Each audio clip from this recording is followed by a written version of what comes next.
அதில் மீண்டும் தோல்வியுற்றிருக்கிறார் கருணாநிதி. தகுதி இல்லாம உட்கார வச்சனால கரண்ட் கட்டெல்லாம் வந்து.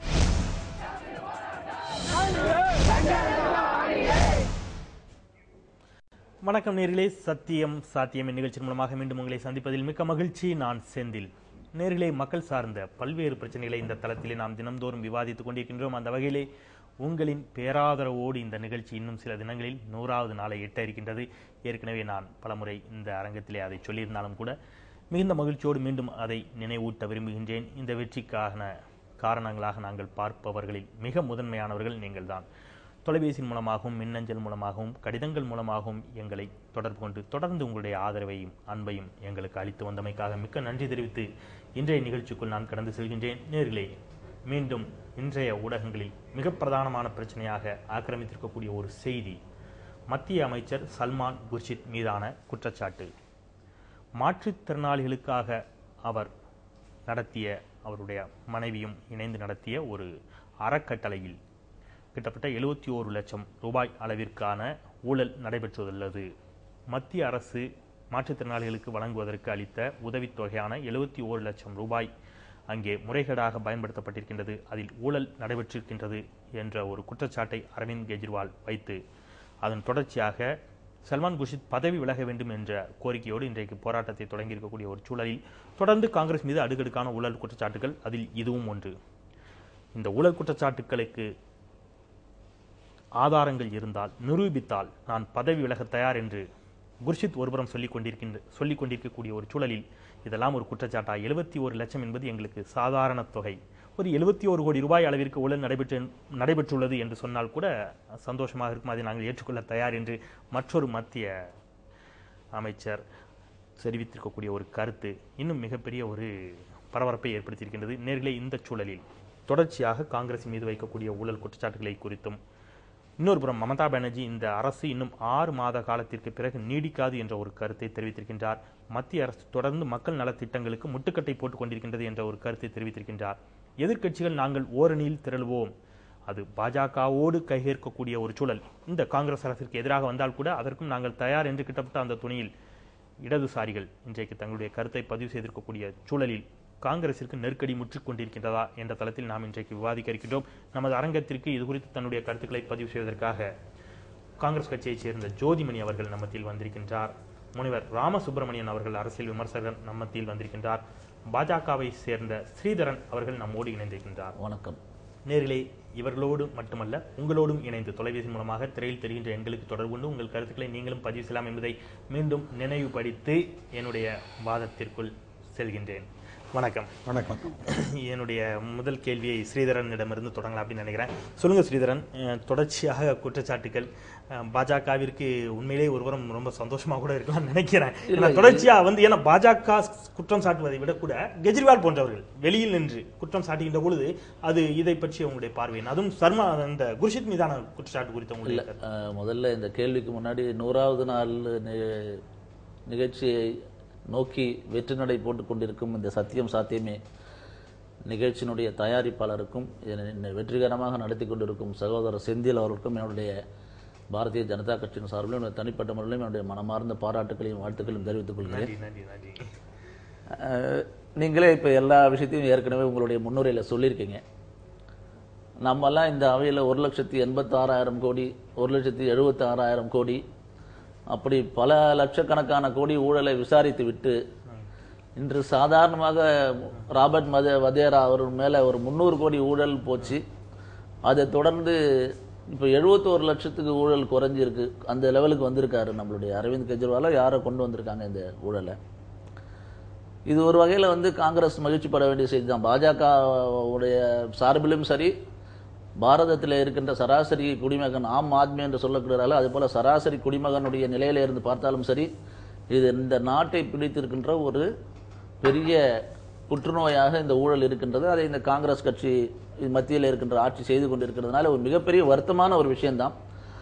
ஆனால் நீங்கள் ஏற்கனவே சொன்ன மாதிரி இந்த மத்திய அமைச்சர்களுடைய வர வர அவருடைய பேட்டியும் அவருடைய தொலைக்காட்சியினுடைய இன்டர்வியூவும் அவருடைய அறிக்கைகளும், பேனி பிரசாத் வர்மா ஏற்கனவே நிறைய விஷயங்கள் இதே போல உளறி இருக்கிறார். இப்ப சொல்றார் 71 லட்சம் ஒரு மந்திரி மேல எங்களுக்கே ஒரு அவமரியாதையா இருக்கு. 71 கோடி இருந்தா கொஞ்சம், அதுல 710 கோடியா இருந்தா கூட கொஞ்சம் சந்தோஷம். 71 லட்சம்னு சொல்லி எங்களை ஏன் அசிங்கப்படுத்துறீங்க, எங்களுடைய லெவலே வேற, கோடிக்கணக்கான ஊழல்லாம் தாண்டி லட்சக்கணக்கான கோடிக்கு போயிட்டோம் அப்படின்ற மாதிரி சொல்றாரு. ஏன்னா நேற்றைக்கு ஒரு மந்திரி சொல்லியிருக்காரு, ஒரு மத்திய அமைச்சர் ஒரு 2 நாள் முன்னாடி, ஹரியானாவில் ஒரு மாதத்தில் 40-50க்கு மேற்பட்ட கற்பழிப்புகள் நடந்து கொண்டு, ஃபோர்ஸ்டு ரேப்ஸ் நடந்து கொண்டு இருக்கிறதே என்று கேட்டா சின்ன வயசுல கல்யாணம் பண்ணிடணுன்றாரு. ரொம்ப சின்ன வயசுல கல்யாணம் பண்ணிட்டா கற்பழிப்பு இருக்கா? இது எந்த மாதிரி ஒரு தீர்வா இருக்கும்? இது ஒரு பொறுப்புள்ள மத்திய அமைச்சர் இதை பேசுறது எந்த வகையில்? ஏற்கனவே மகளிரை பத்தி ஒரு அமைச்சர் மகளிர் கல்லூரியிலே போய் பேசி மிகப்பெரிய ஒரு ஜெயராம் நம்ம நிலக்கரித்துறை அமைச்சர் இப்படி ஒரு பொறுப்பில்லாத பேசுவது ஒரு பொறுப்பிலே உள்ளவர்களுக்கு மத்திய அமைச்சர்கள் அந்த பொறுப்பில் இருப்பவர்களுடைய பேச்சுக்கள் மறுபுறம் பிரச்சனை நிச்சயமாக அவருடைய ஒரு எக்காலமான ஒரு துணியில பேசுறார்கள். இந்த ஊழலை பற்றி இது ரொம்ப சின்னதா இருக்கிறதுனால இது டிஸ்கஸ் பண்ணவே தேவையில்லை என்று நினைக்கிறார்கள். ஆனா இதை டிஸ்கஸ் பண்ண வேண்டிய நிறைய விஷயம் இருக்கு. தொடர்ந்து நிச்சயமாக விரிவாக பேசலாம். அதற்கு நேர் ஒருவர் தொடக்கத்திலேயே இணைப்பில் காத்திருக்கின்றார். வணக்கம், சத்தியம் சாத்தியமே. ஹலோ, வணக்கம். வணக்கம், இணைப்புக்கு வந்துட்டீங்க. யார் பேசுறீங்க, எங்க பேசுறீங்க? சார் வணக்கம் சார், நான் தமிழ்நாடு மாற்றுத்திறனாளிகள் கூட்டமைப்பினுடைய மாநில துணைத் தலைவர் தீபக் பேசுறேங்க. மாற்றுத்திறனாளிகள் கூட்டமைப்பை சேர்ந்து தீபக். வணக்கம் தீபக், உங்களுடைய அழைப்பிற்கு நன்றி. உங்களுடைய கருத்துக்களை சொல்லுங்கள். எனக்கு இந்த இணைப்பு தமிழ்நாட்டு மாற்றுத்திறனாளிகளுடைய மனசாட்சியினுடைய ஒரே ஒரு அங்கமாக இந்த வலியை பதிவு பண்றதுக்காக தான் கூப்பிட்டுருக்கோம். சொல்லுங்க.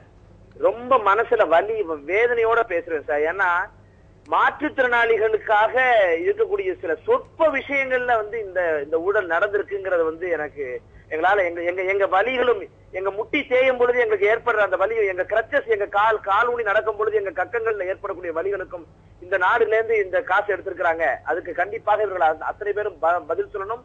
இது நீங்க 71 லட்சம் ரூபாய்க்காக நீங்க இவ்வளவு தூரம் உட்கார்ந்து பேசிட்டு இருக்கீங்களே, தமிழ்நாட்டில் குறைந்தது 50 கோடி ரூபாய்க்கு மாற்றுத்திறனாளிகளுக்கு ஊழல் நடந்திருக்குங்கிறத நாங்க வெளிக்கொண்டு வந்திருக்கிறோம். அதற்காக இந்த மாநில அரசாங்கம் இன்னும் எதையுமே தொட்டு பேசலைங்கிறது தான் சார் எங்களுடைய வேதனை. எங்கெல்லாம் ஊழல் நடந்திருக்குன்னா நாங்க சொல்லல சார், மாவட்ட மாற்றுத்திறனாளி நல அலுவலர் சுமார் குறைந்தது ஒரு 2 கோடி ரூபாய்க்கு ஊழல் பண்ணி இருக்கிறார். மாவட்ட அளவில் 2 கோடி ரூபாய்க்கு பண்ணி என்ன சார், மத்திய அரசாங்கத்துல 71 லட்சம், தமிழ்நாட்டுல மதுரை மாவட்டத்துல மாற்றுத்திறனாளிகள் துறையில ஊழல் பண்ணியிருப்பதாக அந்த மாவட்டத்தினுடைய ஆட்சியாளராக இருந்த திரு சகாயம் அவர்கள் எழுதிய கடிதத்திற்கு தமிழ்நாடு அரசு இன்னும் மௌனம் சாதித்துக் கொண்டிருக்கிறது. அந்த ஆர்டிஐல போட்டு நாங்க வாங்கின அந்த லெட்டருடைய காப்பி எங்க கிட்ட இருக்குது சார். இதுல இன்னும் கொடுமை, இன்னும் வேதனை, இன்னும் வலி. நான் இதுக்கு மேல எனக்கு வார்த்தை கிடைக்கல தமிழ்ல நான் சொல்றதுக்கு. மன வளர்ச்சி பாதிக்கப்பட்ட மாற்றுத்திறனாளிகளினுடைய 1000 ரூபாய் கொடுக்கறாங்க பாத்தீங்களா சார், அந்த மாசம் அந்த பிள்ளைகளுக்கு பராமரிப்பு தொகை, அந்த தொகையில் மிகப்பெரிய ஊழல் நடந்திருக்கு சார். குறைந்தது 75 கோடி ரூபாய் ஊழல் நடந்திருக்கலாம். இதை நீங்க பதிவு பண்ணுங்க. இதை எல்லா இடத்திலையும் நாங்க போட்டு காமிக்க தமிழ்நாடு மாற்றுத்திறனாளி கூட்டமே நாங்க கையில வச்சிருக்கோம். இது வேற, இதுல இது குறைஞ்ச 4 வருட காலமாக ஆர்டிஐல போட்டு நாங்க வாங்கி வச்சிருக்கோம் சார். நீங்கள் சொல்கின்ற இந்த ஊழல் தமிழகத்திலா இந்தியாவிற்கு மட்டும்? தமிழகத்தில். நன்றி தீபக். இன்னும் ஒரு ஊழல் நடந்திருக்குங்க. இன்னும் ஒரு ஊழல், அதாவது வழிகாட்டின்னு ஒரு திட்டம் 17 கோடி ரூபாய்க்கு கொண்டு வரப்பட்டிருக்குது. அதுல இந்த என்ஜிஓட கிளாசிக்கா என்னன்னு கேட்டீங்கன்னா, தனியார் தொண்டு நிறுவனங்கள் மூலமாகத்தான் இந்த வழிகாட்டி திட்டம் கிராமங்கள்ல இருக்கக்கூடிய மாற்றுத்திறனாளிகளுக்கு அரசு கொடுக்கக்கூடிய சலுகைகளுக்கு கொண்டு போவதற்கு ஒரு இணைப்பு பாலமாக இந்த திட்டம் கொண்டு வரப்பட்டது. அதுல பல இடங்களில் தனியார் என்ஜிஓக்கள் இருக்காங்க பாத்தீங்களா, தொண்டு நிறுவனங்கள், அவர்கள் மாற்றுத்திறனாளிகள் பெயரை சொல்லி அவங்களுக்கு சம்பளம் கொடுக்காம அந்த வேலையை கிடைப்பட போட்டு அது விழுப்புரத்துல மிகப்பெரிய கொந்தளிப்பை ஏற்படுத்தியிருக்கு. இது நான் உங்களோட இந்த பதிவுக்கு கண்டிப்பா அங்க உட்கார்ந்து இருக்கக்கூடிய எல்லாரும், ஸ்ரீதர் சார் உட்பட எல்லாருமே எங்களுடைய வேதனைக்கு நன்றி தீபக். உங்களுடைய அழைப்பிற்கும் கருத்திற்கும் நன்றி. தொடர்ந்து நிகழ்ச்சியை பாருங்கள். மற்றும் ஒரு நேயர். வணக்கம், சத்தியம் சாத்தியமே. வணக்கம், இணைப்புக்கு வந்துட்டீங்க. சுருக்கமா வேகமா உங்க கருத்துக்களை பதிவு பண்ணுங்க. வணக்கம் சார், தென்சென்னையிலிருந்து கேசவன் பேசுறேன் சார். தென்சென்னையிலிருந்து கேசவன், உங்க கருத்துக்களை வேகமா சுருக்கமா பதிவு பண்ணுங்க. ஒண்ணு இல்ல சார், ஒரு மத்திய அமைச்சர் இது போல 71 லட்சத்தை ஊழல் கிடையாது, ஏதோ பெரிய அமௌண்ட் தான் ஊழலா இருந்தா விசாரிப்போம்னு சொல்லியிருக்கா. அதே போல குற்றம் 5 வருஷம் நிரூபிக்கிறதுக்கு அப்ப பதவி விலகிறது ஒரு பிரயோஜனம் கிடையாது சார். அதனால பதவி விலகுவதான் நியாயம் அப்படிங்கிறீங்க? ஆமா, பதவியில் இருக்கும்போது எப்படி சார் குற்றத்தை நிரூபிக்க முடியும்? அவங்களால இப்ப மட்டும் ஒருத்தர் ஜெயில இருக்கும்போது குற்றம் ஜெயில வெளியே வந்தா ஆதாரத்தை அழிச்சிடுவாங்க, அவங்களுக்கு ஜாமீனை கொடுக்கறதில்ல. இவங்க மட்டும் வெளியில இருக்கும்போது எப்படி குற்றத்தை நிரூபிக்க முடியும் சார்? நன்றி. உங்களுடைய அழைப்பிற்கும் கருத்துக்கும் தொடர்ந்து நிகழ்ச்சியை பாருங்கள். சொல்லுங்க ஜோதி, இப்போ பேசிய நேயர்கள் ஸ்ரீதரனை விட மிக கடுமையாக, அதுவும் ஆரம்பத்திலேயே மாற்றுத்திறனாளிகளுடைய சமூகத்தைச் சேர்ந்த அந்த கூட்டமைப்பைச் சேர்ந்த ஒருவர் வந்து மிகப்பெரிய அளவிலே ஊழல் நடந்திருக்கின்றது என்ற குற்றச்சாட்டை, இன்னும் சொல்லப்போனால் என்னுடைய வலியும் வேதனையிலும் இதில் கூட இந்த அளவில் ஊழல் செய்வது எந்த அளவுக்கு நியாயங்கிற ஒரு வேதனையை பதிவு பண்ணிக்கிறார். உங்களுடைய கருத்துக்களை சொல்லுங்க.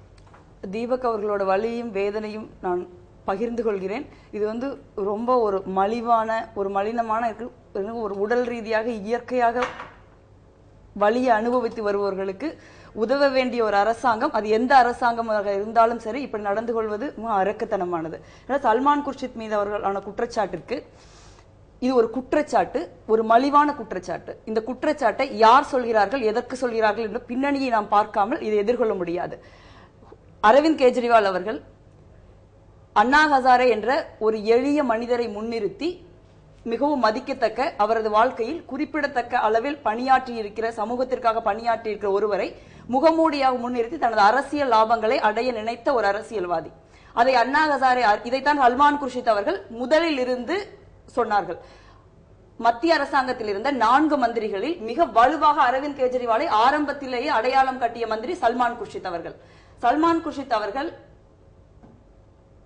மகாராஷ்டிராவுக்கு சென்று அண்ணா ஹசாரே அவர்களை சந்தித்த பிற்பாடு அண்ணா ஹசாரே அவர்கள் அரவிந்த் கெஜ்ரிவாலுக்கும் எனக்கும் எந்த சம்பந்தமும் இல்லை என்று பகிரங்கமாக அறிவித்தார்கள். அரவிந்த் கெஜ்ரிவால் அவர்களுக்கு சல்மான் குர்ஷித் அவர்கள் மீது தனிப்பட்ட முறையில் காழ்ப்புணர்ச்சி இருக்கிறது. இரண்டாவது விதமாக சல்மான் குர்ஷித் தான் அவர் 7 லட்சம் ரூபாயை மத்திய அரசிற்கு கட்டவில்லை என்பதை கண்டுபிடித்து அதை கட்டுமாறு செய்த அமைச்சர். மூன்றாவது, அவர் மீது எழுப்பப்படுகிற குற்றச்சாட்டு எத்தகையது என்று பார்க்க வேண்டும். இதே பிஜேபியை சேர்ந்த நண்பர் அவர்கள் பேசினார்கள், இதே India against corruption, Nitin Gadkari அவர்களுக்கு எதிராக பாஜக அங்கே ஒரு டேம் கட்டக்கூடாது என்று போராடுகிறது. ஆனால் அந்த கட்சியைச் சேர்ந்த மத்திய தலைவர் அந்த டேமை கட்டுகிற 2 பிஜேபி எம்பிகளுக்கு பணம் கொடுக்க வேண்டும் என்று எழுதுகிறார். அப்படிப்பட்ட ஒரு ஊழலை கண்காணிக்கிற நேர்மையாளர்கள் அவர்கள். மிக முக்கியமாக நீங்கள் ஒன்றை குறிப்பிட்டீர்கள், இன்று எதிர்க்கட்சியாக செயல்படுவது பாஜக அல்ல, அதற்குரிய தகுதியோ திராணியோ அதற்கு கிடையாது. இன்று அவர்கள் நீண்ட காலமாக அண்ணா ஹசாரே பின்பும் இன்று அரவிந்த் கெஜ்ரிவால் பின்பும் ஒளிந்து கொண்டிருக்கிறார்கள். மிக முக்கியமாக மிக முக்கிய பகுதியாக குர்ஷித் மீது வைக்கப்பட்ட குற்றச்சாட்டு என்பது அவர் ஒரு சாதாரண மனிதர் அல்ல. 5 முறை மத்திய அமைச்சராக பதவி வகித்த வர்த்தக இணையமைச்சர், வெளிவிவகாரத்துறை அமைச்சர், நீர்வளத்துறைக்கான அமைச்சர், லா அண்ட் ஜஸ்டிஸ் மினிஸ்டர் என்று மிக முக்கியமான போர்ட்போலியோக்களை வகித்தவர். அவர் மீது ஒரு மத்திய மந்திரியாக இதுவரை ஒரு சிறிய குற்றச்சாட்டு கூட அவர் நேர்மை மீதோ அரசியல் கண்ணியத்தின் மீதோ வைக்கப்படவில்லை. மிக நீண்ட காலமாக மந்திரியாக இருக்கிற ஒருவர் மீது, ஒரு மந்திரியாக ஒரு மீது குற்றம் சொல்லாமல் ஒரு ட்ரஸ்ட் என்று சொல்லி மிக போலியான, அபாயகரமான, அபாண்டமான குற்றச்சாட்டு இதை, அதை மிக வலுவான ஆதாரங்களோடு மறுத்திருக்கிறார் சல்மான் குர்ஷித். பேடி பிரசாத் வர்மா அவர்களுடைய கருத்து தனிப்பட்ட கருத்து, அதை காங்கிரஸ் கட்சி ஆதரிக்கவில்லை.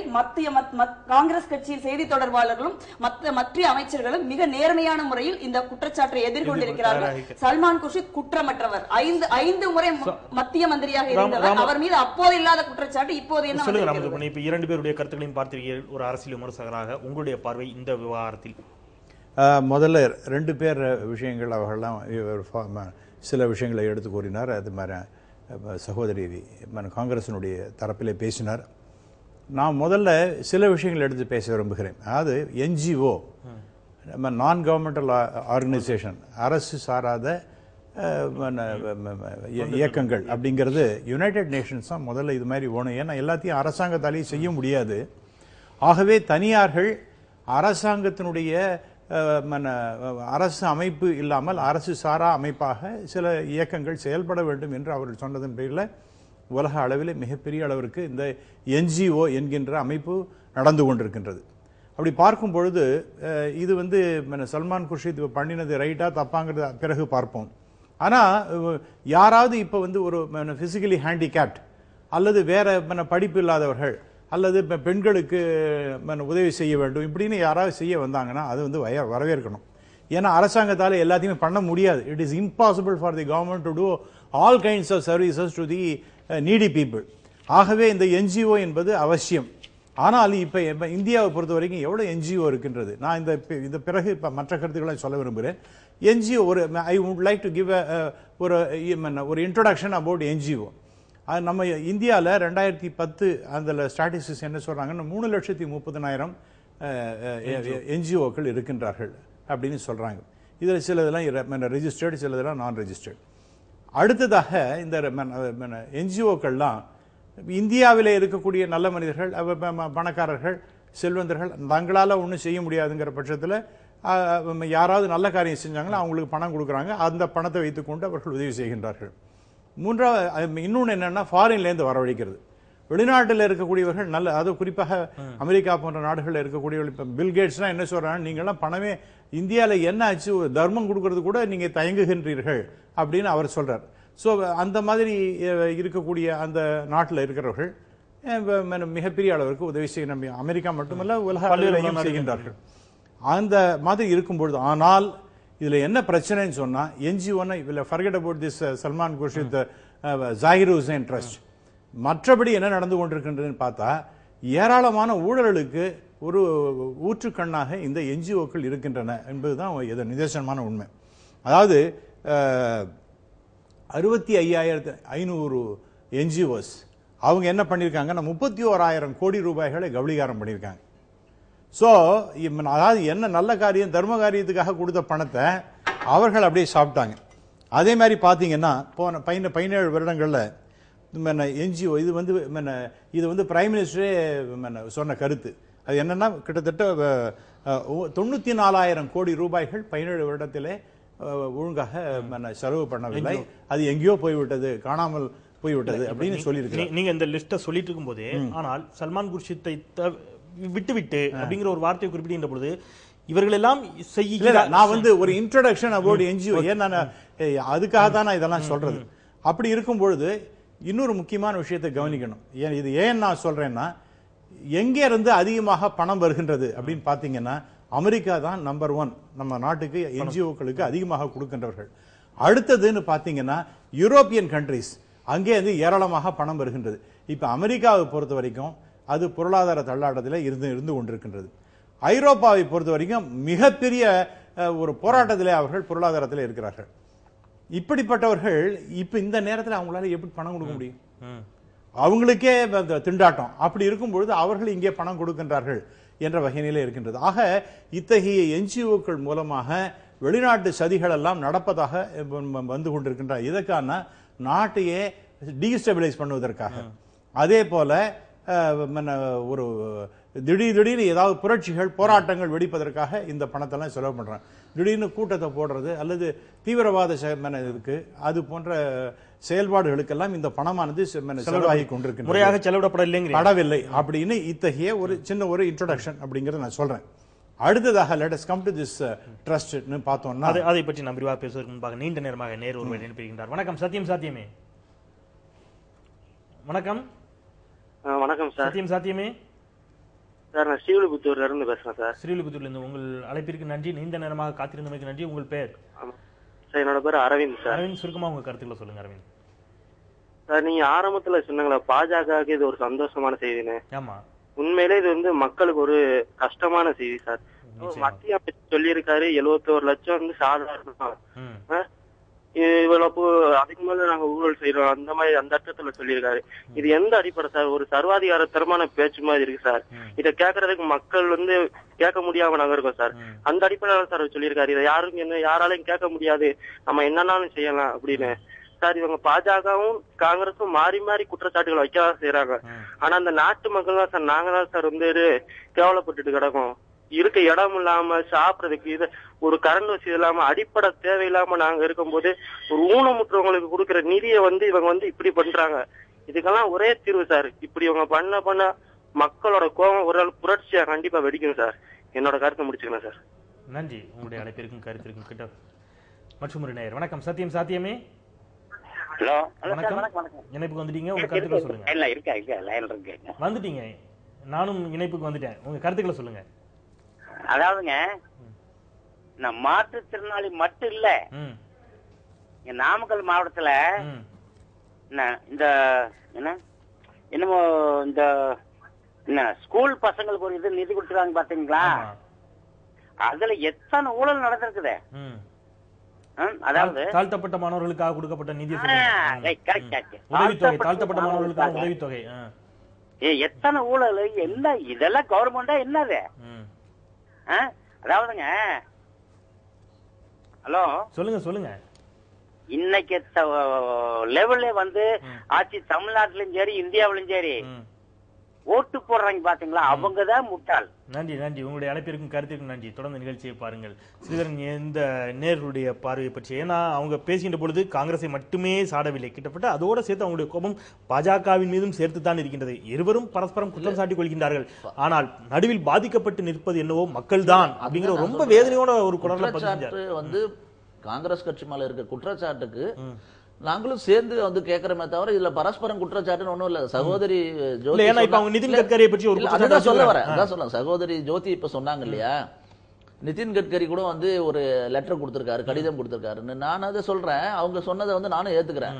அவரு பாதிக்கப்பட்ட விவசாயிகளுக்காக 800 கோடி ரூபாய்க்கு ஆரம்பிக்கப்பட்ட ப்ராஜெக்ட் 4000 கோடிக்கு தாண்டி 14,000 கோடி வரைக்கும் ஆகிற மாதிரி இழுத்துக்கிட்டே போகுது.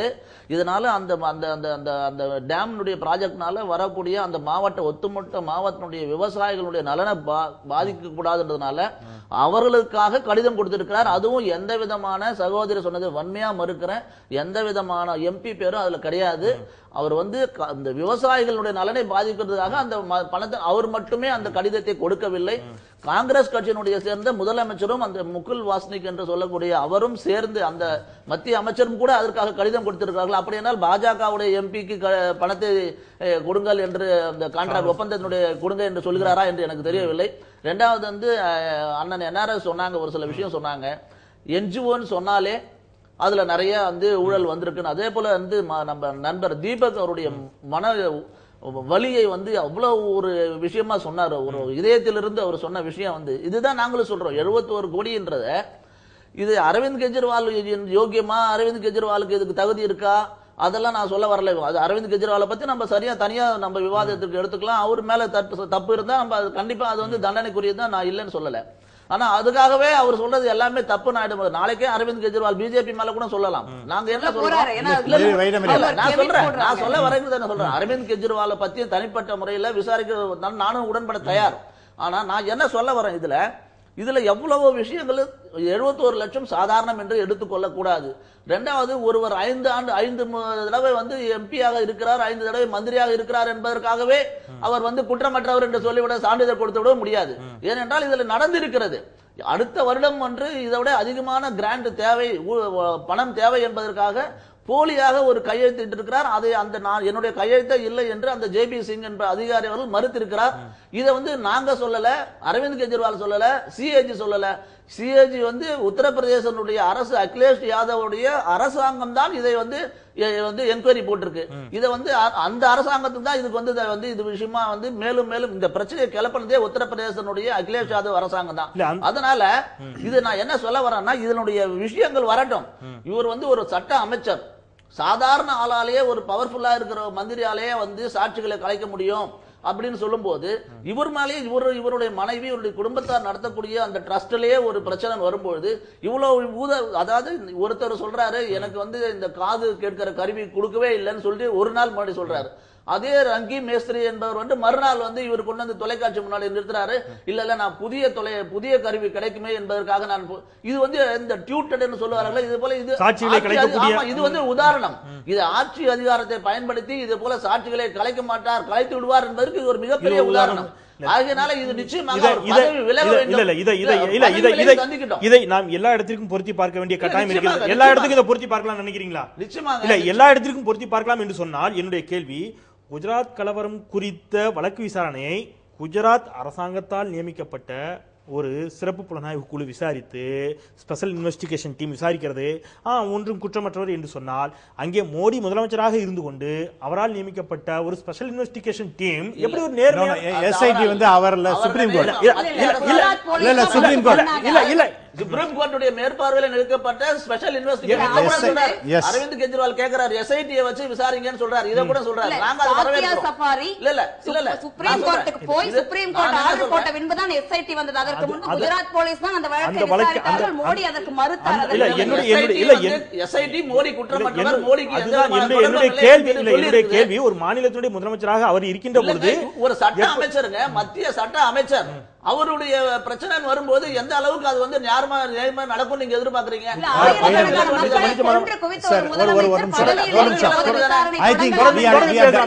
ஒரே ஒரு நிமிஷம் நிச்சயமா பேசலாம். உங்களுடைய கருத்தை கேட்டு நேர் ஒரு கருத்தை கேட்டு ராமசுப்ரமணியன் உங்களிடம் வர்றேன். வணக்கம் சத்தியம் சாத்தியமே. ஹலோ வணக்கம் சார். வணக்கம் சார். சத்தியம் சாத்தியமே.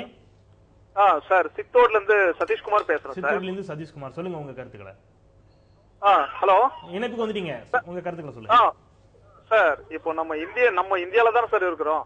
நிச்சயமா நிச்சயமா இப்படி அதாவது இதே மாதிரி தொடர்ந்து ஊழல் நடந்துட்டே இருந்தாக்கா அரசியல்வாதிங்க கையில இருந்து இந்த இந்தியாவை காப்பாத்துற சூழ்நிலை உருவாயிடும் போல இருக்குல்ல. கண்டிப்பா இல்லீங்களா? நிச்சயமா நிச்சயமா. இதுக்கு ஒரு முற்றுப்புள்ளி தான் என்ன சார்? எது எல்லாமே கோடிக்கணக்குல ஊழல் ஊழல் ஊழல்னா மக்கள் நிலைமை என்ன ஆகுறதுங்க? அதை குறித்து தான் நாமும் இங்கே கவலையோடு விவாதித்துக் கொண்டிருக்கின்றோம். உங்களுடைய அழைப்பிற்கும் கருத்துக்கும் நன்றி. தொடர்ந்து நிகழ்ச்சியை பாருங்கள். நன்றி. சொல்லுங்க ராமசுப்ரமணியன். இப்ப ரெண்டு பேரும் ரொம்ப ஆர்குமெண்ட்ஸ் ரொம்ப ஹீட்டடா இருக்கு. பட் நான் ஒரு விஷயம் சொல்ல விரும்புகின்றேன். இந்த சகோதரி சொன்னது போல இந்த ஹோலியர் தேன் தவ் ஆட்டிடியூடுங்கிறது இந்த கெஜ்ரிவாலுக்கு ரொம்ப அதிகமா இருக்கு. உங்களை விட நான் எல்லாரையும் யோகிய நான் தான் அப்படிங்கிற மாதிரி ஒரு ஆட்டிடியூட் அவருக்கு ரொம்ப அதிகமா இருக்கு.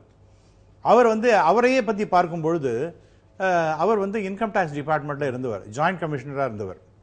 அவர் 2000 அவரை வந்து அமெரிக்காவுக்கு நான் படிக்க செல்லுகின்றேன் அப்படின்னு சொல்லிட்டு போனார். He got the permission from the government.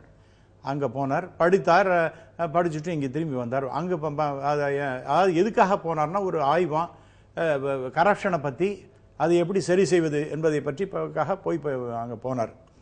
போயிட்டு இங்கே வந்த உடனே அவர் வந்து he must resume his duty.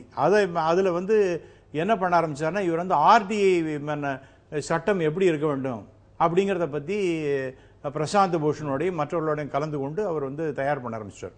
அவருக்கு அதுக்காக மேக்ஸேஸே அவார்டு கிடைச்சிருக்கலாம். பட் இனிமே ஆஸ் எ கவர்மெண்ட் எம்ப்ளாயி அவர் என்ன பண்ணணும், அவருடைய தனி டியூட்டி பண்ணணும். அதை பண்ணுற நான் இப்போ அந்த ரெண்டு சர்ச்சைக்கும் போகலை. பட் டெஃபினட்டாக கெஜ்ரிவாலை பற்றி சொல்ல வேண்டியிருக்கு. ஏன்னா அவர் வந்து இஷ்டத்துக்கு எதை வேணாலும் பேசுவார். அவர் வந்து என்னன்னா இப்போ வந்த உடனே ஆர்டிஐ பற்றி ஒரு பெரிய புத்தகம் எழுதிவிட்டார். அவரால் தான் வந்தது அப்படிங்கிற மாதிரி அவர் தம்பட்டம் அடிச்சுட்டார். அதனால அவருக்கு வந்து மேக்ஸேஸே அவார்டும் கிடைச்சது. All right, that is a different point. இரண்டாவதாக அவர் அந்த பீரியடில் இருக்கும் பொழுது அவருக்கு நீ வெளிநாட்டுக்கு போனது, இங்கே இருக்கும் பொழுது திருப்பி வந்து இதுக்கெல்லாம் நீ வந்து அந்த செலவுகள்லாம் இருக்குன்னா அரசாங்கம் வந்து உனக்காக பல செலவுகள்லாம் செஞ்சிருக்கு, நீ அதை பணத்தை திருப்பி கொடுக்கணும். ஒரு ப்ராப்பராக வந்து ரெசிக்னேஷன் கூட கொடுக்கல அவர்.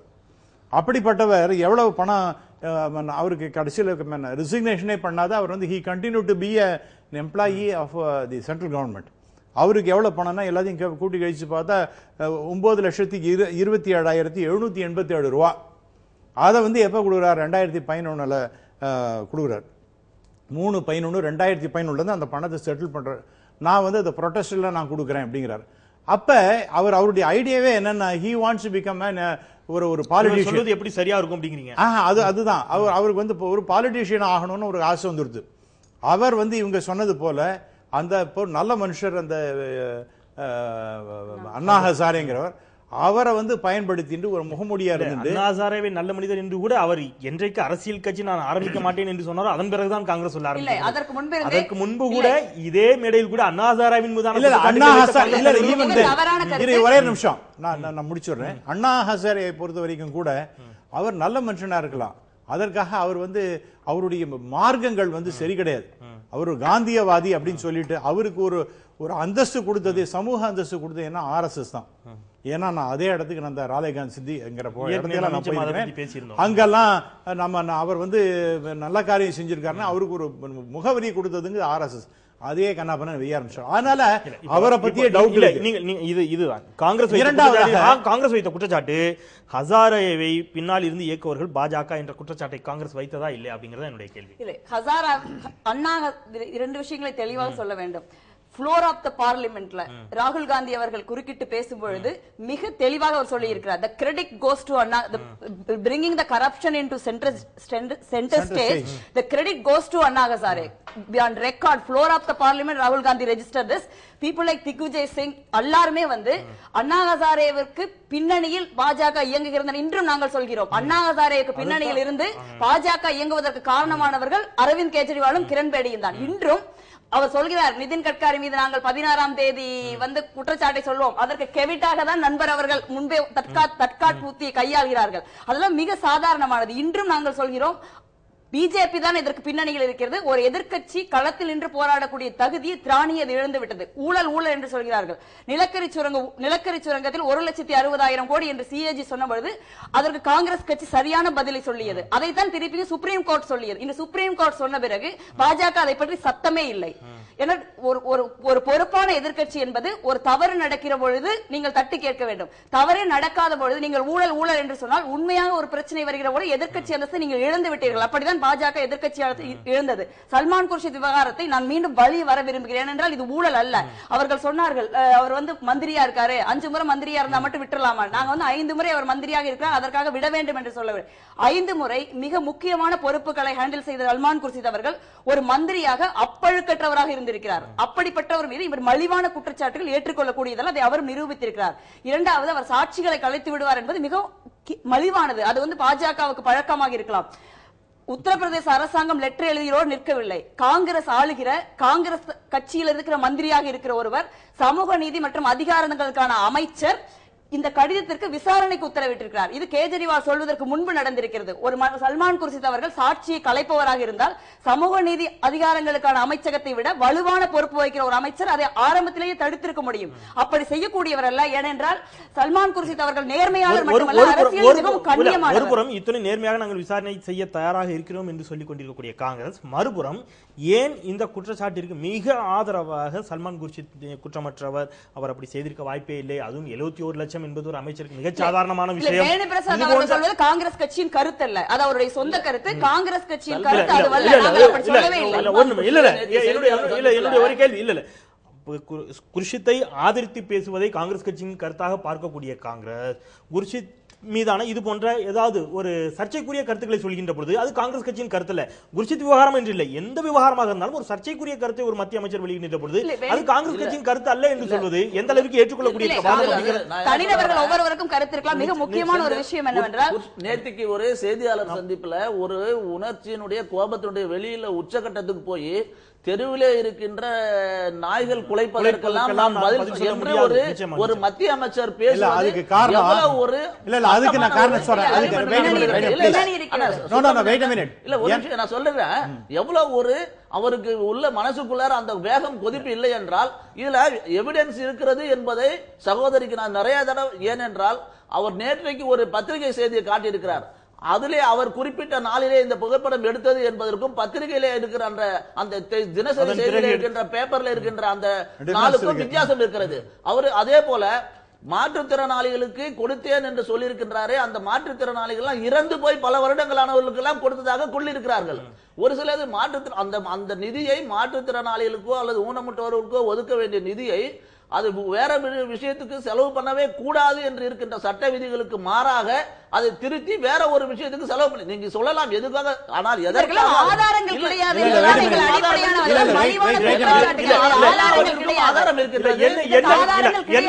ஆதாரங்கள் இருக்கின்றது என்று ஒருபுறம், ஆதாரங்கள் இல்லை என்று மறுபுறம். இதுல சிஏஜி உத்தரவு பண்ண சிஏஜினுடைய அறிக்கை டிராப்ட் ரிப்போர்ட் வந்த பிறகுதான் அகிலேஷ் யாதவ் வந்து இது வந்து மத்திய அமைச்சருக்கு அனுப்புறாரு. இன்றைக்கு சொல்றாங்க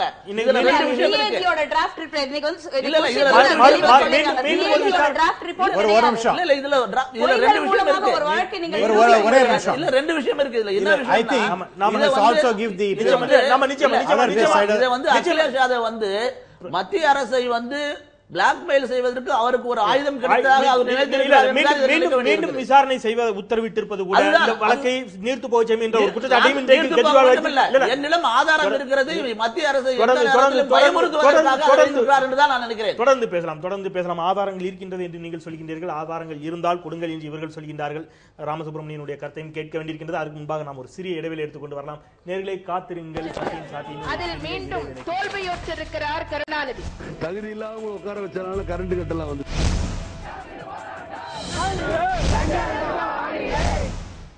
அதில் மீண்டும் தோல்வியுற்றிருக்கிறார் கருணாநிதி. தகுதி இல்லாம உட்கார வச்சனால கரண்ட் கட்டலாம் வந்து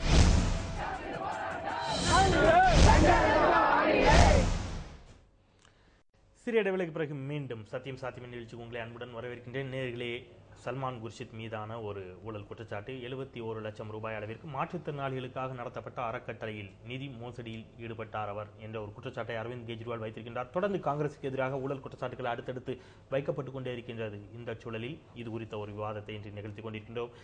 நீண்ட நேரமாக இடைவேளைக்கு முன்பிருந்தே 2 நேயர்கள் இணைப்பில் காத்திருக்கின்றார்கள். அவர்களுடைய கருத்துக்களை கேட்டுவிட்டு வாதத்திற்குள் செல்லலாம். வணக்கம் சத்தியம் சாத்தியமே. வணக்கம். வணக்கம். நீண்ட நேரமாக இணைப்பில் காத்திருந்தமைக்கு மிக்க நன்றி. உங்க கருத்துக்களை சொல்லுங்க. திருச்சி மாவட்டத்திலிருந்து சீனிவாசன் பேசுறேன் சார். திருச்சி மாவட்டத்திலிருந்து சீனிவாசன். தொலைக்காட்சி பார்க்காம உங்க கருத்துக்களை வேகமா சொல்லுங்க. சீனிவாசன் பேசுறேன் சார். சீனிவாசன், தொலைக்காட்சியை பார்க்காம உங்க கருத்துக்களை கொஞ்சம் சுருக்கமா சொல்லுங்க சீனிவாசன். சார் இப்ப நம்ம அரவிந்த் கெஜ்ரிவால் பேசிட்டு இருக்கீங்க. அரவிந்த் கெஜ்ரிவால்ங்கிறவரு ஒரு குற்றச்சாட்டு மத்திய சட்ட அமைச்சர் சொல்லியிருக்காருங்க. இது இவ்வளவு நாள் இவங்க என்ன பண்ணிட்டு இருந்தாங்க, இவ்வளவு குற்றச்சாட்டுகளுக்கு ஆதாயம் தெரிவிட்டு இருந்தாங்களா அப்படின்னு ஒரு சின்ன டவுட்டுங்க. இது இவ்வளவு நன்றி. உங்களுடைய அழைப்பிற்கும் கருத்துக்கும் தொடர்ந்து நிகழ்ச்சியை பாருங்க. மற்றும் ஒரு நேர். வணக்கம் சத்தியம் சாத்தியமே. ஹலோ, இணைப்புக்கு வந்துட்டீங்க. வேகமா உங்க கருத்துக்களை பதிவு பண்ணுங்க. சொல்லிட்டீங்களா? இல்ல, சொல்லுங்க சொல்லுங்க. உங்க பேரு, எங்க இருந்து பேசுறீங்கன்னு சொல்லிட்டு உங்க கருத்துக்களை சொல்லுங்க. சார், நான் திருப்பூர்ல இருந்து பேசுறேன். கார்த்திகேயன். கார்த்திகேயன், சொல்லுங்க உங்க கருத்துக்களை. கார்த்திகேயன், காங்கிரஸ்ங்கிறதுக்கு அர்த்தம் என்ன சார்? காங்கிரஸுக்கு அர்த்தம் என்னன்னு என்கிட்ட கேக்குறீங்களா? மேடம் கேட்கலாம்னு பாக்குறேன். மேடம் கிட்டயா கேளுங்க, இருக்கிறாங்க. காங்கிரஸ்ங்கிற வார்த்தைக்கு அர்த்தம் கேக்குறீங்களா, காங்கிரஸ்ங்கிற கட்சிக்கு அர்த்தம் கேக்குறீங்களா? காங்கிரஸ்ங்கிற வார்த்தைக்கு அர்த்தம் கேக்குறீங்க. காங்கிரஸ்ங்கிற வார்த்தைக்கு செக்யூலிசம் டெவலப்மெண்ட் நான் அர்த்தப்படுத்தி இருக்கேன். தமிழ்ல என்ன அர்த்தங்க? மதச்சார்பின்மை வளர்ச்சி. கூட்டுன்னு அர்த்தம் இருக்குது இல்லைங்க. காங்கிரஸ்ங்கிறது கூட்டுங்கிறதான அர்த்தம் பண்ணிருக்காங்க. என்ன காங்கிரஸ் என்றால் கூட்டு என்று சொல்லுங்க. கூட்டு கூட்டு தானுங்க. அப்ப கூட்டா இருந்தாலும் இன்னைக்கு கொள்ளையடிக்கிறாங்க. இல்ல அது ரெண்டாவது சாதாரணமா போஸ்ட்ல இந்த முதியோர்களுக்கு பணம் கொடுக்கறாங்க. அத அந்த சாதாரணமா அந்த போஸ்ட் மேன்கள் 100 ரூபாய் 50 ரூபாய் அந்த அம்மாட்ட புடிச்சிட்டு கொடுக்கறாங்க. இது அதாவது அடிப்படையில இருந்தே ஊழல் தான். எல்லா இடத்திலும் மூலம் நீக்கமர நிறைந்திருக்குது அப்படிங்கிறீங்க. நன்றி. உங்களுடைய அழைப்பிற்கும் கருத்திற்கும் தொடர்ந்து நிகழ்ச்சியை பாருங்க. காங்கிரஸிற்கான ஒரு புதிய விளக்கத்தை கொடுத்திருக்கின்றீர்கள். சொல்லுங்க ராமசுப்ரமணியன். இப்ப again coming back to Kejriwal, அவர் கபீர்ங்கிற ஒரு என்ஜிஓ நடத்துறார். அந்த என்ஜிஓ இப்ப நாம குற்றச்சாட்டு எதை வேணா சொல்லலாம். நீ ஒழுங்கா அப்படின்னு பார்த்தோம்னா அவர் பார்க்கும்பொழுது அவர் $4 லட்சம் ஃபோர்டு ஃபவுண்டேஷன் அமெரிக்காலேருந்து அவருக்கு வந்திருக்கு. அதை அவங்களுடைய குரூப்பை சேர்ந்தவங்க அருந்ததி ராய் நீங்க வாங்கியிருக்கேன்னு சொன்ன உடனே வேர் இஸ் அ ப்ரூஃப், அதுக்கு எங்கேயும் ஆதாரம் அப்படின்னு அவர் கேட்டார். அதற்கு பிறகு அவரே ஒத்துண்டு 2 வருஷத்துக்கு முன்னாடி வந்தது எனக்கு அப்படின்னார். ஸோ அவருக்கு வந்திருக்கிற பணம் அந்த ஃபோர்டு ஃபவுண்டேஷன்ங்கிறதுலேருந்து வந்திருக்கு. அடுத்து இப்போ பார்த்தீங்கன்னா அவருக்கு இப்போ இன்னைக்கு நேற்றுக்கு திடீர்னு இப்போ அந்த டிவியில் பார்க்கும்போது யோகேந்திர யாதவ்னு ஒருத்தர், அவர் பொலிட்டிக்கல் அனலிஸ்ட், NDTVயில் அவர் பிரமாதமாக பேசக்கூடியவர். அவர் என்னடான்னா அவருக்கும் இந்த ஃபோர்டு ஃபவுண்டேஷன்லேருந்து $6 லட்சம் வந்திருக்கு. ஆகவே அவரும் சேர்ந்துட்டு இப்போ இவருங்க சல்மான் குர்ஷித் ஃப்ராட் அடிச்சிட்டார் அப்படிங்கிற மாதிரி பேசுகிறாங்க. ஸோ எனக்கு என்ன டவுட்னா இவங்க 2 பேரும் சேர்ந்துட்டு இப்படிப்பட்டு ஏதோ ஒன்று பேசிட்டு இருக்கிறதுல அர்த்தமே இல்லாத மாதிரி இருக்கு. அது அவங்களே they have to answer several queries. ஏதோ ஒரு ஹிடன் அஜெண்டா இருப்பதாக நினைக்கிறேன். நிச்சயமாக இருக்கின்றது, அது ஒன்றும் சந்தேகம் இல்லை. அதே சமயத்தில் என்னுடைய பாயிண்ட் என்னன்னா இந்த ஒரு 70 லட்சமா இருக்கட்டும் 60 லட்சம் எது வேணா இருக்கட்டும், சல்மான் குர்ஷித் இவங்க சகோதரி சொன்னாங்க 5 தடவை மினிஸ்டரா இருக்கார். அவரை பத்தி அப்பழுக்கற்ற ஒரு அரசியல்வாதி, இதெல்லாம் ஃபைன். அவருக்கு 1008 வேலை இருக்கு. அவங்க சொன்னாப்புல அவங்க அடிக்கிட்டு இருக்காங்க இந்த துறைகள்ல மினிஸ்டரா இருந்தவர்னு சொல்லிட்டு. அவருக்கு என்னதுக்கு இந்த மாதிரி வேலையெல்லாம் ஒரு நடத்த வேண்டும் அப்படிங்கிறீங்க. என்ஜிஓ அவரை எதுக்காக நடத்தணும்? அவர் அவர் ஒழுங்கா அவருடைய கடமையை செஞ்சார்னா அதுவே நாட்டுக்கு பெரிய நன்மை. அதை விட்டுவிட்டு ஒரு அமைச்சராக இருப்பவருக்கு எதற்கு என்ஜிஓ நடத்தி அவர் பிசிக்கலி ஹேண்டிகேப்டு பீப்புளுக்கும் சேலஞ்சு பீப்புளுக்கும் இவங்க உதவி செய்யறேன்னு சொல்லிட்டு போயிட்டு இல்ல ஒரு சாதா இப்ப அவர் பேசுற லாஜிக் ஒரு தொழிலதிபர் இருக்கின்றார், ஏதோ ஒரு இடத்தில் தன்னால் ஆன உதவியில செய்யணும்னு நினைக்கிறார், அவருக்கு முடியல, அவர் ஒரு என்ஜிஓ கொண்டு போய் பணம் கொடுக்குறாரு, அப்படி அது வேறு. ஒரு மத்திய அமைச்சர் அவர் கையில் அதிகாரம் இருக்கின்றது, எல்லா விதத்திலும் மக்களுக்கு உதவி செய்யக்கூடிய ஒரு சூழல் இருக்கின்ற பொழுது எதற்கு ஒரு NGO இது ஏதோ ஒரு இடத்தில் தங்களுக்கு தேவையான பணத்தை வெளிநாடுகளில் இருந்து கொண்டு வருவதற்கான முயற்சி என்ற ஒரு பார்வையை ஏற்படுத்தி விடக்கூடிய வாய்ப்பு இருக்கிறது அப்படிங்கிற சொல்ற ஒரு குற்றச்சாட்டு இருக்கு இல்லையா? இல்ல, அப்படி சொல்ல முடியாது. அவர் முன்பே சொன்ன ஒரு வாதத்தை தான் நான் வழிமொழிய விரும்புறேன். அரசாங்கம் எல்லா இடங்களிலும் வீடு வீடாக சென்று அடைய முடியாது. இந்தியாவில் உலகெங்கும் அதான். அதனால்தான் நான் கவர்மெண்ட் ஆர்கனைசேஷன்கள் இருக்கின்றன. சல்மான் குர்ஷித் எப்பொழுதுமே மந்திரியாக இருப்பதில்லை. 2 பணிகளும் வேறானது. இப்ப கட்சி சார்பில்லாமல் பெரும்பாலான மத்திய மந்திரிகளும் பெரும்பாலான எம்பிக்களும் எம்எல்ஏக்களும் இந்த ட்ரஸ்டை வைத்திருக்கிறார்கள். அதுக்கு முக்கிய காரணம் நீங்க கிராமப்புறங்களுக்கு ஒரு MP டூர் போறப்ப நீங்க பாத்தீங்கன்னா இந்த மாதிரி OAP வேணும், உங்களுக்கு மாற்றுத்திறனாளிகளுக்கான உதவி வேணும், விடோ பென்ஷன் வேணும் அப்படின்னு சொல்லி உங்களுக்கு ஆயிரக்கணக்கான அப்ளிகேஷன்ஸ் வருது. இது எல்லாத்தையுமே ஒரு மந்திரியா இருந்தா மட்டும் அரசாங்கத்துல கொடுத்து பண்ணிட முடியாது, நிதி பற்றாக்குறை இருக்குது. அப்ப இந்த மாதிரியான நெகோசியேஷன்ஸ், இந்த மாதிரியான ஒரு இடத்துல இருந்து நிதி வாங்கி மக்களுக்கு கொடுக்கிறது ஃப்ரீ அண்ட் ஃபேர். ஆனா அது குற்றச்சாட்டுகளுக்கு இல்லாமல் அதை அப்பாற்பட்டு அப்பழுக்கற்றாக இருக்க வேண்டும் என்பதில் மாற்று கருத்து இல்லை. ரெண்டாவது 71 லட்சம் ரூபாய் ஒரு சின்ன ஊழல், 700 கோடி ஊழலை தான் விசாரிக்கணும்ங்கிறது கிடையாது. ₹1 நடந்திருந்தாலும் ஊழல் தான், அதை பற்றி விசாரணை தேவை. இரண்டாவது, அதை நாங்கள் மறுக்கவில்லை. இந்த சல்மான் குர்ஷித் அவர்களுடைய குற்றச்சாட்டை பொறுத்தவரையில் இது ஒரு மலிவான குற்றச்சாட்டு. அது மட்டும் இல்லாமல் நீங்கள் யோசித்து பாருங்கள், காங்கிரஸ் மீதான மறைமுகமான அட்டாக். காங்கிரஸ் கட்சியை நேரடியாக அட்டாக் பண்ணுவதற்கு திராணி இல்லாதவர்கள் 4 முக்கிய மந்திரிகள் பில்லர் மாதிரி இருந்தாங்க காங்கிரஸ் கட்சிக்கு. ஒன்னு இருக்காங்க, ப. சிதம்பரம், சல்மான் குர்ஷித், கபில் சிபல், பிரணாப் முகர்ஜி. இதில் முதல் முறையாக பிரணாப் முகர்ஜி அவர்கள், ப. சிதம்பரம் அவர்கள் மீது குற்றச்சாட்டு சொல்லப்பட்டது. இரண்டாவது பிரணாப் முகர்ஜி அவர்கள் மீது குற்றச்சாட்டு சொல்லப்பட்டது. இன்று மூன்றாவது சல்மான் குர்ஷித் அவர்கள் மீது குற்றச்சாட்டு. காங்கிரஸ் கட்சியை நிலைகுலைய வைக்க வேண்டும் என்று அதனுடைய பில்லர்களாக இருப்பவர்களை குறிபார்த்து அடிக்கிறார்கள். ராபர்ட் வதோரா இதில் எந்த பில்லர் நினைக்கிறீங்க? ராபர்ட் வதோரா மிக முக்கியமான காந்தி குடும்பத்தை சேர்ந்தவர். அதைத்தான் நாங்கள் சொல்றோம். ஒவ்வொரு நாளும் ஒவ்வொன்றை பேச நிதின் கட்காரி அவர்கள் சொல்கிறார். நீங்கள் அரவிந்த் கெஜ்ரிவால் சொன்ன அடுத்த நிமிடம் நிதின் கட்காரி அவர்களுடைய நிலைப்பாடு என்னவென்றால் அது போதுமான அளவுக்கு ஆதாரம் இல்லை என்பதால். அதனால்தான் அரவிந்த் கெஜ்ரிவால் அவசரப்பட்டு ராபர்ட் வதோரா மீது ஒரு குற்றச்சாட்டை வைத்துவிட்டு அதை நிரூபிக்க முடியாது என்கிற சூழலில் அந்த குற்றச்சாட்டை கைவிட முடியாமல் அதை திசைதிருப்பதற்கு ஒரே ஒரு விஷயம் இவங்க சொல்றது போல அப்படி அல்ல. இல்ல வெயிட் a minute. அதாவது வதேரா மேல ஒரு குற்றச்சாட்டு அவங்களால ப்ரூவ் பண்ண முடியாதுன்னு இல்ல. It has already gone to the court. It is sub judice. இப்ப கோர்ட் கையில் எடுத்துட்டாச்சு.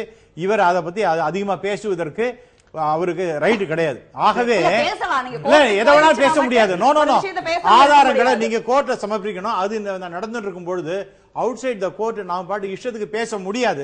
அதனால அதை பத்தி கொஞ்சம் வாய முடியும். போராட்டம் நடத்துவதை யாரும் தடுக்க முடியாது. இன்று மிக முக்கியமாக சல்மான் குர்ஷித் அவர்கள் பத்திரிகையாளர் சந்திப்பு நடத்தி ஆதாரங்களை வெளியிட்ட பின்பு 6 மணிக்கு அரவிந்த் கெஜ்ரிவால் அவர்கள் போராட்டம் நிறுத்தப்படுகிறது என்று அறிவித்திருக்கிறார். இன்று காலை வரை சல்மான் குர்ஷித் அவர்கள் நேற்று பிரஸ் மீட் வைக்காதற்கு முன்பு வரை சல்மான் குர்ஷித் அவர்கள் தற்காலிகமாக நிறுத்தி வைக்கப்படுகிறது. இப்படித்தான் அவர்கள் லோக்பாலையும் சொன்னார்கள். தற்காலிகமாக போராட்டம் கைவிடப்படுகிறது என்று சொன்னார்கள். பிறகு தற்காலிகமாக உண்ணாவிரதம் கைவிடப்படுகிறது என்று சொன்னார்கள். இன்று லோக்பால் என்கிற ஒரு விஷயமே இல்லை. அதற்காக யாரும் போராடவும் இல்லை. இன்று அடுத்த விஷயத்திற்கு வந்து விட்டார்கள். உண்மையாக நேற்று காலை வரை சல்மான் குர்ஷித் அவர்கள் ராஜினாமா செய்யாமல் நாங்கள் இந்த இடத்தை விட்டு எத்தனை ஆண்டு காலமானாலும் அகல மாட்டோம் என்று சொன்ன கெஜ்ரிவாலும் அவர்கள் நண்பர்களும் இன்று சல்மான் குர்ஷித் ஆதாரங்களை வெளியிட்ட பிறகு நீங்க நிரூபித்தால் பதவி விலக தயாராக இருக்க நேரடியாக சவாலை சந்திக்க முன்வந்த பிறகு கெஜ்ரிவால் அவர்கள் இன்று கெஜ்ரிவால் ஒருவரை கூட்டி வந்து சொல்கிறார் பத்திரிகையாளர் சந்திப்பில், அவர் எனக்கு காலில் ஊனம் இருக்கிறது என்று சொல்கிறார். அவர்கள் காது மூக்கு தொண்டை நிபுணர் சர்டிபிகேட் கொடுத்திருக்கிறார். இது கெஜ்ரிவால் கூட்டி வந்த ஆளின் பத்திரிகையாளர் சந்திப்பில் நடந்தது. இது லைவ்ல தான் எல்லாரும் பார்த்தோம். உண்மையிலே கால் மாற்றுத்திறனாளியாக இருக்கக்கூடிய ஒருவருக்கு ENT ஸ்பெஷலிஸ்ட் எப்படி சர்டிபிகேட் வாங்குறது? இவரிடம் இத்தனை முரண்பாடு இருக்கின்ற ஒரு வாதத்தை வச்சிருக்காங்க. தொடர்ந்து பேசலாம். நேரு ஒருவர் இணைப்பிருக்கின்றார். வணக்கம் சாத்தியமே. இணைப்புக்கு வந்துட்டீங்க. வேகமா உங்க கருத்துக்களை பதிவு பண்ணுங்க. யார் பேசுறீங்க? எங்க பேசுறீங்க? கன்னியாகுமரியில இருந்து சிவசாமி. கன்னியாகுமரியில இருந்து வணக்கம். நன்றி ஐயா. வணக்கம். உங்களுடைய கருத்துக்களை சொல்லுங்க ஐயா. ஐயா, அந்த எந்த பிரச்சனை நீங்க பேசும் போதும் குஜராத் முதல்வரை தேவையில்லாம இருக்கிறீங்க ஒண்ணு. அப்புறம் அந்த அம்மா சொன்னாங்க தொலைக்காட்சியை பார்க்காம சிவசாமி உங்களுடைய சரி. ரெண்டாவது அந்த அம்மா 4 தூண்கள்னாங்க. 4 தூணா காங்கிரஸ் கடைசி கட்டத்துக்கு கொண்டு போற 4 பேராங்கிறத அவங்க முடிவு கூட்டுறேன்.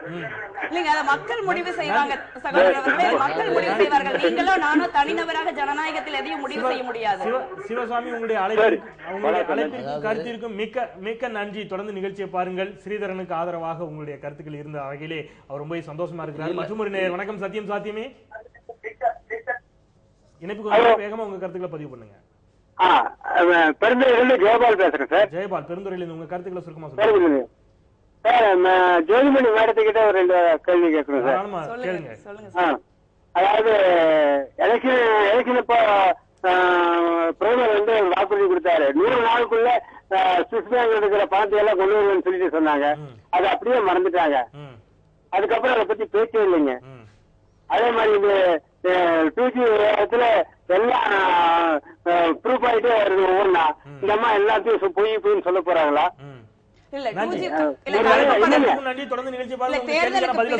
தேர்தலுக்கு பிறகு கருப்பு பணத்திற்காக பிரணாப் முகர்ஜி அவர்கள் பாராளுமன்றத்தில் வெள்ளை அறிக்கையை சமர்ப்பித்திருக்கிறார்கள். அதற்கான நடவடிக்கைகளை தொடர்ந்து நிதியமைச்சகம் எடுத்து வருகிறது. இரண்டாவது அவர் சொல்லுங்க, நீங்க சொல்லுங்க, உங்களுடைய கருத்துக்களை சொல்லுங்க. இல்ல உங்க அவர் கேட்ட கேள்விக்கான பதில சொல்லுங்க. இரண்டாவது கேள்வி என்னன்னு கேக்குறீங்களா?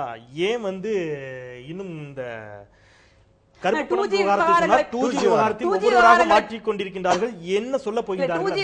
பொறுத்தவரை ஊழல் நடக்கவில்லை என்று மத்திய அரசு எந்த இடத்திலும் சொல்லவில்லை. விசாரணைக்கு உத்தரவிட்டிருக்கிறது. விவகாரம் கோர்ட்டில் இருக்கிறது. விசாரணை இன்று கூட நடந்து கொண்டிருக்கிறது. அதில் மறைப்பதற்கோ மறைக்க வேண்டும் என்பதற்கோ எதுவும் இல்லை. வெளிப்படையாக எல்லாமே நீதிமன்றத்திலும் மக்கள் மன்றத்திலும் நடந்து கொண்டிருக்கிறது. ஸ்ரீதரன், என்னுடைய நம்ம நிகழ்ச்சியுடைய இறுதி பகுதிக்கு வந்து கொண்டிருக்கிறோம். என்னுடைய இறுதியான கேள்வி, இப்ப இவங்க ஒரு விஷயம் சொல்றாங்க, அரவிந்த் கெஜ்ரிவால் லோக்பாலை கையில் எடுத்தார், லோக்பாலில் இருந்து பின்னால் வெளியில் வந்து விட்டார்கள். இன்றைக்கு அதை பற்றியே பேசுவதில்லை. ஒவ்வொரு விஷயமாக சுப்பிரமணியன், அரவிந்த் கெஜ்ரிவாலே ஏற்கனவே அறக்கட்டளை நடத்தி அதில் எத்தனை லட்சம் ரூபாய் பணமாக வந்தது, இது போன்றவர்கள் ஒரு ஹிடன் அஜெண்டா, மறைமுக ஒரு ஏதோ ஒரு எதிர்பார்ப்பை வைத்துக் கொண்டு செயலாற்றுகின்றார்கள் காங்கிரசுக்கு எதிராக அப்படிங்கிற ஒரு வாதத்தை வைக்கிறாங்க இல்லையா?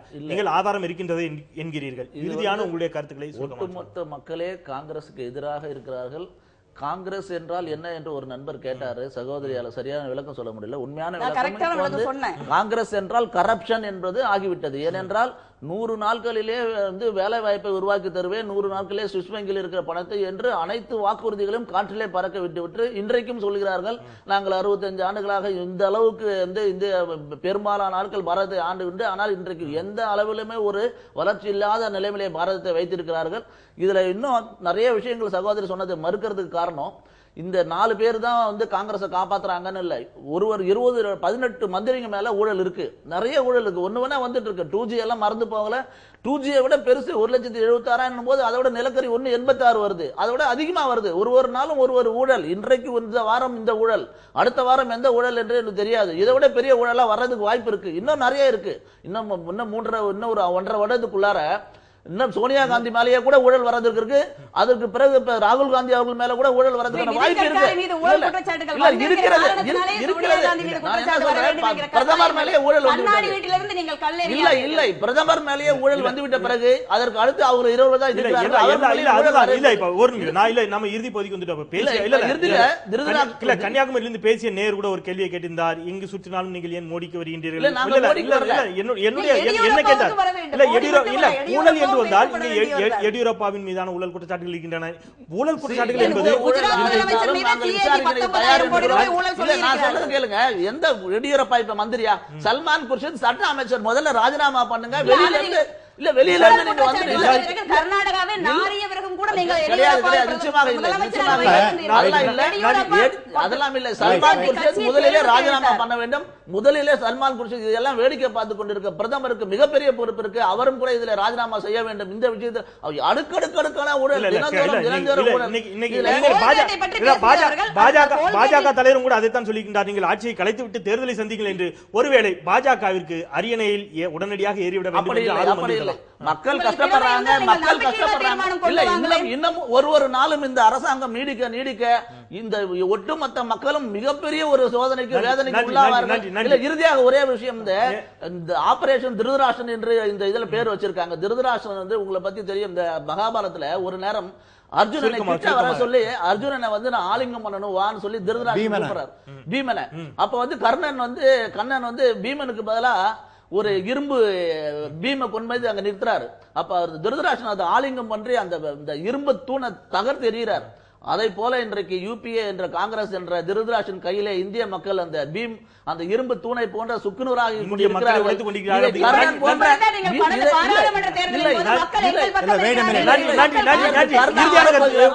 நேரம் கடந்து விட்டது. நன்றி.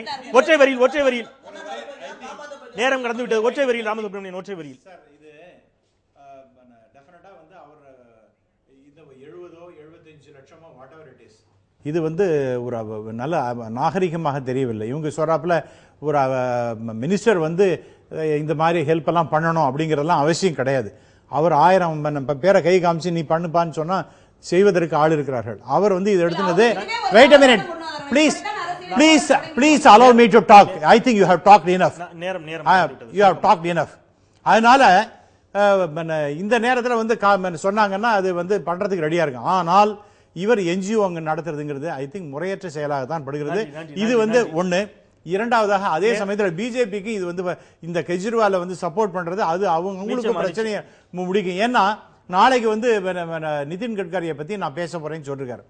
அடுத்ததாக இரண்டு கட்சிகளுக்குமே கெஜ்ரிவால் பிரச்சனையாக இருக்கக்கூடிய வாய்ப்பு இருக்கு அப்படிங்கிறீங்க. நன்றி ராமசுப்ரமணியன். நாம் தொடர்ந்து எந்த விவாதங்களுமே ஏதாவது ஒரு புள்ளியில் முற்று பெறுவதில்லை. தொடர்ந்து விவாதித்துக் கொண்டே இருக்கலாம். இருந்தாலும் கூட நேரம் கடந்துவிட்ட காரணத்தினால் இந்த அளவிலே இந்த விவாதத்தை நாம் நிறைவு செய்யலாம். 3 பேருமே தொடர்ச்சியான உங்கள் பல்வேறு பணிகளுக்கு மத்தியில் எங்கள் நிலையத்திற்கு வந்திருந்து உங்கள் கருத்துக்களை எங்களோடு பகிர்ந்து கொண்டமைக்கு மிக்க நன்றி. நேரிலே நேரம் மீண்டும் நாளை மற்றும் மக்கள் சார்ந்த